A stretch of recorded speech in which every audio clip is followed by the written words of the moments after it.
Si el afligido invoca al Señor, Él lo escucha y lo libra de sus angustias. Sabiendo que en nuestra vida muchas veces hay aflicciones, pero sabiendo que podemos invocar el amor de Dios nuestro Padre, iniciemos esta jornada en el nombre del Padre, y del Hijo y del Espíritu Santo. Amén.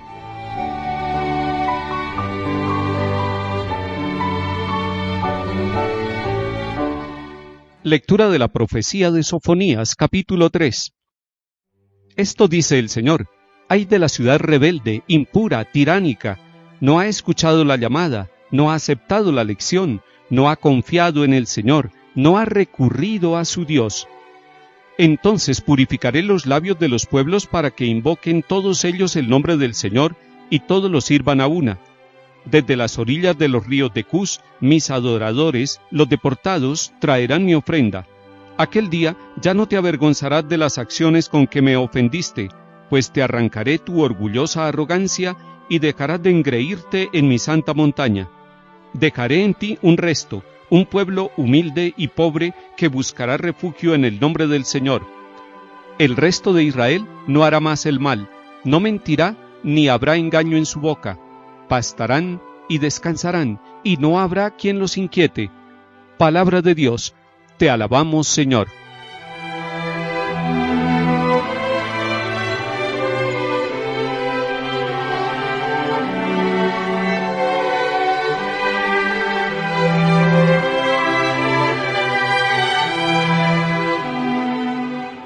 El profeta le está hablando a la ciudad de Jerusalén, y la está llamando una ciudad rebelde, impura, tiránica. Ahí podemos nosotros estar representados, hombres y mujeres de todos los tiempos, de las ciudades, de los campos, porque hemos sido rebeldes en muchos momentos, y hoy la palabra de Dios describe esa rebeldía. Dice que esta ciudad no ha escuchado la llamada, no ha aceptado la lección, no ha confiado en el Señor, no ha recurrido a su Dios. Si pusiéramos en positivo, tendríamos que decir que nosotros, como personas, como familias, como sociedad, tenemos 4 tareas. Primero, escuchar la llamada. Segundo, aceptar la lección. Tercero, confiar en el Señor. Y cuarto, recurrir a nuestro Dios. Esas son las 4 tareas que serían características de nuestra vida cristiana. Escuchar la llamada del Señor. Dios nos habla. Nos está hablando a través de los acontecimientos, nos habla en la conciencia, nos habla en cada persona que viene a nuestro lado, pero sobre todo nos llama y nos habla a través de su Hijo Jesucristo, nacido de la Virgen María. Además, estamos llamados a confiar totalmente en el Señor, confiar en Él, aún en medio de las dificultades, tener la luz encendida de la confianza puesta en el Señor. Él alumbra las tinieblas de nuestra vida.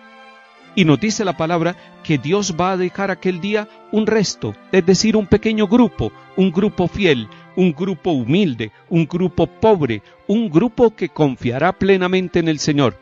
Siempre habrá en nuestras familias y en nuestras sociedades un grupo de personas que por su humildad, que por su confianza en Dios, que por su pobreza, han puesto su corazón y toda su riqueza en el Dios que acompaña nuestra vida, que acompaña nuestra historia. Ese resto se convierte como en una semilla de esperanza, como en un tronquito que está a punto de retoñar.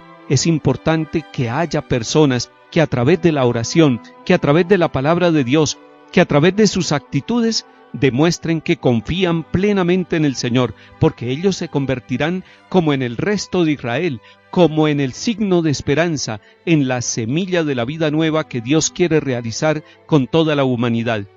Si nosotros en nuestra pobreza y en nuestra humildad nos acordamos del Señor, entonces podremos ser ese instrumento para nosotros, para nuestras familias, para el mundo entero. Nos llega bien esta palabra en tiempo de Adviento, porque nos está invitando a que dejemos la orgullosa arrogancia, que el orgullo y la arrogancia no hagan parte de nuestra vida, porque la arrogancia no nos deja reconocer que necesitamos de Dios, no nos deja reconocer que necesitamos del otro, y el orgullo nos separa, nos bloquea, nos aparta de los hermanos, no nos deja vivir la fraternidad, y el tiempo de Adviento es un tiempo para vivirlo en fraternidad, para vivirlo con el corazón abierto, necesitados de Dios, no engreídos, no orgullosos, no petulantes, sino corazones humildes, corazones capaces de reconocer al Dios presente, muy cerca de nosotros, en los pequeños detalles de la vida. Este tiempo de Adviento nos hace una llamada directa a dos cosas, a la humildad y a la confianza en Dios. De esa manera podremos vivir la fraternidad y nuestra vida, nuestra espiritualidad se dispondrá en el tiempo de Adviento para celebrar con gozo la presencia del Emmanuel, del Dios con nosotros.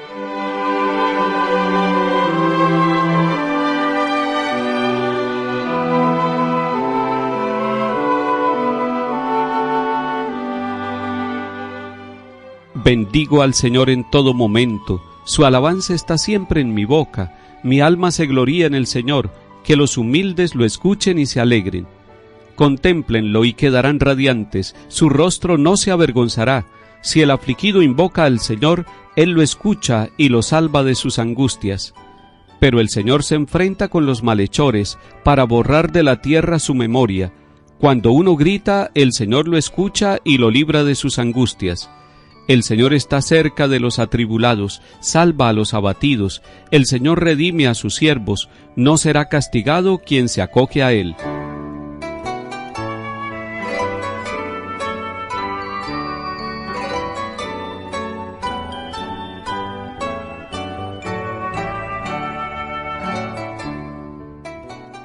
Del Santo Evangelio según San Mateo, capítulo 21. En aquel tiempo dijo Jesús a los sumos sacerdotes y a los ancianos del pueblo: ¿Qué les parece? Un hombre tenía 2 hijos. Se acercó al primero y le dijo: Hijo, ve hoy a trabajar en la viña. Él le contestó: No quiero. Pero después recapacitó y fue. Se acercó al segundo y le dijo lo mismo. Él le contestó: Voy, Señor. Pero no fue. ¿Quién de los 2 hizo lo que quería el Padre? Contestaron: el primero. Jesús les dijo: les aseguro que los publicanos y las prostitutas les llevan la delantera en el camino del reino de Dios, porque vino Juan a ustedes enseñándoles el camino de la justicia y no le creyeron. En cambio los publicanos y prostitutas le creyeron, y aún después de ver esto, ustedes no recapacitaron ni le creyeron. Palabra del Señor. Gloria a ti, Señor Jesús.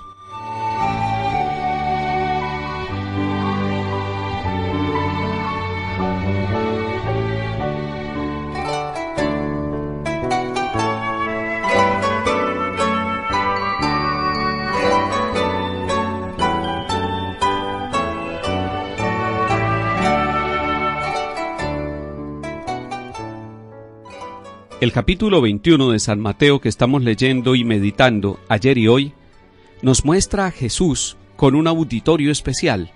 Están los letrados, están los fariseos, están los sumos sacerdotes, es decir, las autoridades religiosas de su tiempo.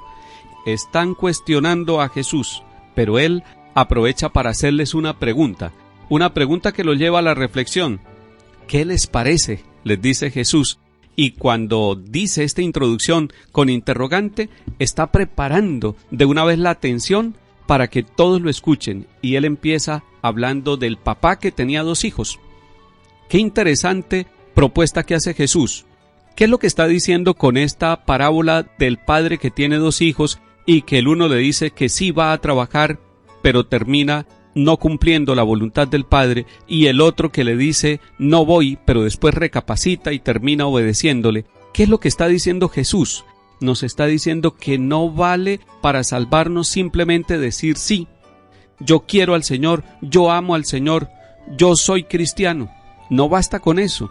Es necesario que se cumpla con obras. Es necesario que pasemos de la buena voluntad y de la buena disposición a las buenas acciones, a los buenos comportamientos. El primero de los hijos le dijo que no quería ir, pero tuvo tiempo de recapacitar y de replantear su respuesta. Y entonces, aunque aparentemente había disgustado al padre porque le había desobedecido, terminó obedeciéndole porque tuvo tiempo para recapacitar. Usted también tiene tiempo para replantear la vida. Todos nosotros tenemos tiempo para replantear la vida. En la casa los padres de familia a veces se afanan y se angustian porque los hijos no obedecen inmediatamente. Seguramente hace falta un tiempo para el discernimiento. Y si hay una cualidad hermosa en la vida de los jóvenes que hay que cultivarla, es la del discernimiento, saber discernir, saber corregir el camino, saber borrar lo que se ha hecho mal y replantear el camino. Muchas veces en la vida no podemos borrar los acontecimientos que nos suceden, pero sí podemos mirar hacia atrás para corregir hacia adelante la ruta y para enderezar la vía.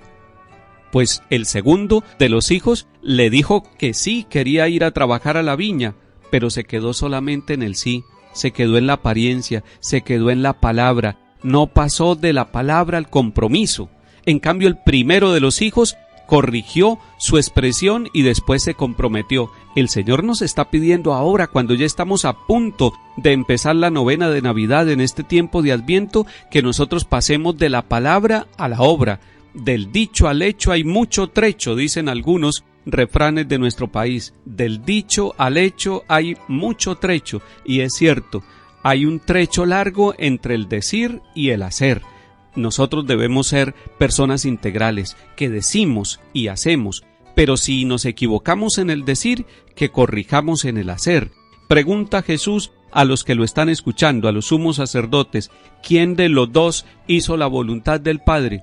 ¿El primero o el segundo? Y ellos dicen el primero, porque corrigió, porque aunque había dicho que no inicialmente, después tomó una decisión saludable y sabia y pudo cumplir la voluntad del Padre. Y por eso les hace una aplicación muy fuerte, y no es solamente para los del tiempo de Jesús, sino para nosotros. Nos dice que las prostitutas y los publicanos van a llegar primero al reino de los cielos, es decir, que ellos están recibiendo el reinado de Dios en su vida porque escucharon la predicación de Juan el Bautista y se convirtieron. Hoy el Señor nos está diciendo, reciban el reino de los cielos convirtiéndose, cambiando. Usted y yo tenemos mucho para cambiar, y este tiempo de Adviento es un tiempo de cambio. No vaya a ser que nosotros que lo hemos recibido todo, nosotros que le hemos dicho sí al Señor, nos quedemos solamente en el sí de palabra. Mire y contemple nuevamente la actitud de la Santísima Virgen María.